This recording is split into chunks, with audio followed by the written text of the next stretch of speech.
지역별 지지율에서 호남에서는 윤석열 후보가 약세였고 또 영남에서는 이재명 후보가 약세를 보였었죠. 이재명 후보, 이 민주당의 험지로 꼽히는 이 영남권의 민심을 얻기 위해서 오늘부터 3박 4일 동안 대구 경북을 돕니다. 윤석열 후보는 1박 2일 일정으로 강원도 민심 공약에 나섭니다.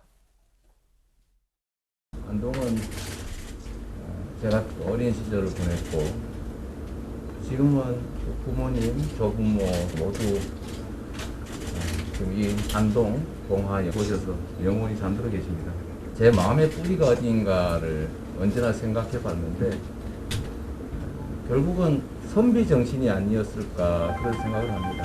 그 외가 친척들이 강릉을 중심으로 해서 지역에 넓게 퍼져서 살고 계시기 때문에 점심을 닭갈비를 먹었는데 제가 과거에 그 학창 시절에 여기 춘천의 명동에 오면은 그때는 닭갈비를 연탄불에다가 구워 먹었는데 경북 안동이 고향인 이재명 후보, 그리고 강원도 강릉이 외갓집인 윤석열 후보, 모두 연고가 있는 지역 일정입니다. 자, 이재명 후보의 일부 일정에는요, 배우자인 김혜경 씨가 함께 동행할 예정이고요. 윤석열 후보는 오늘 이준석 대표와 함께 강릉을 찾을 예정입니다. 자, 이 후보 일정을 살펴보면 산업화 시대를 상징하는 박정희 전 대통령과 관련된 일정이 있다는 게 눈에 띕니다. 이재명 후보가 박정희 전 대통령의 업적을 기리는 것, 이번이 처음이 아니죠. 박정희 대통령이 경부고속도로를 만들어서 제조업 중심 산업화의 길을 열었던 것처럼 이재명 정부는 탈탄소 시대를 질주하며 새로운 미래를 열어나갈 에너지 고속도로를 설치하겠습니다. 우리 존경하는 박근혜 전 대통령께서 대통령 하시다가 힘들 때 대구 송문시장을 갔다는 거 아닙니까? 이재명 후보의 경우는 지금 TK 지역에서의 지지율이 약세인 민주당의 대선 후보입니다. 하지만 동시에 이재명 후보의 고향은 또 경북 안동입니다. 자, 이런 가운데 박정희 전 대통령의 업적을 공개적으로 치하하기도 했었고, 또 얼마 전에는 아까 논란의 여지는 있지만 존경하는 박근혜 전 대통령이라고 언급도 했습니다. 자, 이런 발언들과 이 행보가 TK 민심을 좀 다독이고 표심을 얻을 수 있는데 도움이 될까요?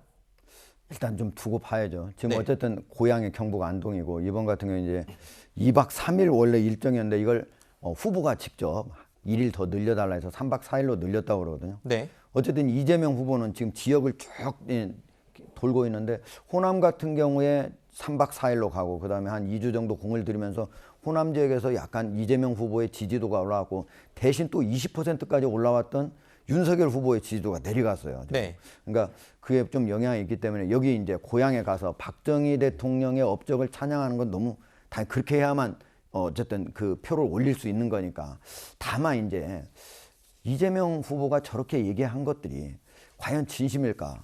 그 3일날 저도 존경하는 박정희 대통령에서 저는 순간적으로 말실수를 한 거 아닌가 이렇게 생각을 박근혜 전 대통령. 예. 네. 그렇게 했을 때 존경하는 박근혜 전 대통령 해서 제가 순간적으로 말실수를 한 거 아닐까 그랬는데 나흘 뒤에 다시 이재명 후보가 내가 존경하는 박근혜 대통령을 했더니 진짜 존경하는지 알더라 이렇게 얘기를 했단 말이에요. 네. 이 얘기는 그 마음속으로는 존경 안 한다는 얘기잖아요.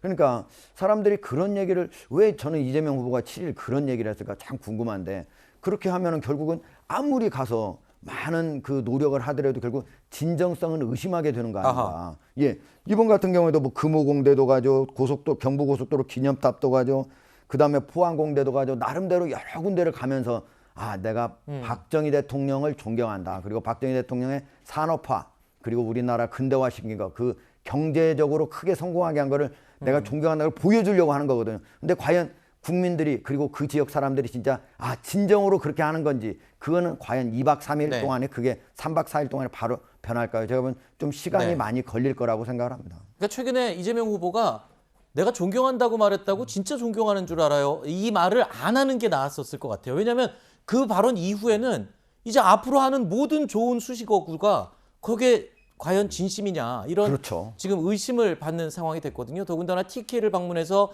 약세인 이 대구 민심, 대구 경북 민심을 얻어야 되는 입장에서는 자 어떤 말을 해도 이 그 진심이 다 반영이 안 될 수 있는 그런 상황이 만들어진 것 같습니다. 이런 가운데 민주당이 어제 정당혁신추진위원회를 출범시켰습니다. 이재명 후보는 이 자리에서 자신이 들었던 쓴소리를 직접 소개하면서 민주당이 새 출발을 해야 한다라고 강조를 했는데요.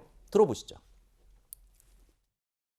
제가 메타버스로 전국을 순회하면서 듣는 얘기가 우리 더불어민주당이 매우 느려진 것 같다. 기득권 된 거 아니냐 이런 말씀들을 많이 들었습니다. 근데 우리 더불어민주당이 우리 국민들의 기대치에 미치지 못한 것이 지금 현실이다. 깊이 성찰하고 또 반성하고 또 부족한 점을 메꿔서 새로운 출발을 해 나가야 된다고 생각합니다. 자, 이 말을 들으면 이 민주당이 아닌 다른 당에서 민주당을 비판하는 목소리 같거든요. 그런데 사실 이재명 후보가 민주당 소속이잖아요. 그런데 남 얘기하듯이 너무 비판과 각을 세우는 게 아니냐 이런 얘기가 있어요. 엄밀히 말하면 이재명 후보 얘기하는 건 민주당 의원들에 대한 경고라고 저는 개인적으로 생각이 듭니다. 아하. 그러니까 무언가 이재명 후보가 어떤 노선을 밝히고 추진을 해보려고 하는데 당이 따라오지 못하는 경우, 그러니까 이재명 후보 입으로는 민생 탐방 과정에서 들었던 아니 그렇게 의석을 몰아줬는데 왜 민생 관련된 법안들을 그렇게 제대로 통과를 못 시키느냐. 이제 거기에서 나온 게 이번에 소위 말하는 대장동 방지법 3법이라고 하는 것들. 네. 이제 여당에서도 이제 입법 드라이브를 걸고 있는 상황 아니겠습니까? 이런 것들은 결국 이재명 후보가 민주당 그 국회의원들에게 네. 최대한 본인의 정책에 대한 이 뒷받침을 제대로 해달라 이런 취지로 읽힙니다. 자, 논란이 되는 발언이 또 하나 있습니다. 지난주에 국가조찬기도회에 참석해서 이재명 후보가 했던 말인데요. 먼저 들어보시죠.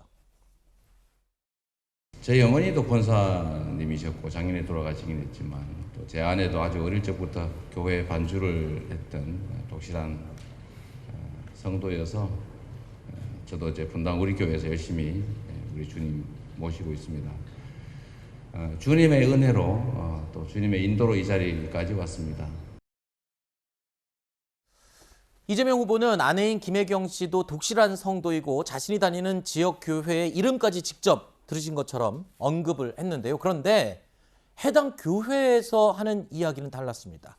이재명 후보 부부가 오랜 기간 동안 교회에 출석하지 않아서 교회 명부에서 제적이 된 상태라는 겁니다. 해당 교회 목사도 이재명 후보가 교회를 떠난 지 10년이 됐다라는 말을 직접 한 것으로 확인됐습니다. 자, 보도에 따르면 이재명 후보 측은 교적, 그러니까 교회 명부에 등록이 되어 있다라고 해명을 했다고 하는데 교회에서는 아니다, 이미 제적해서 이름이 없다라고 얘기를 하고 있군요.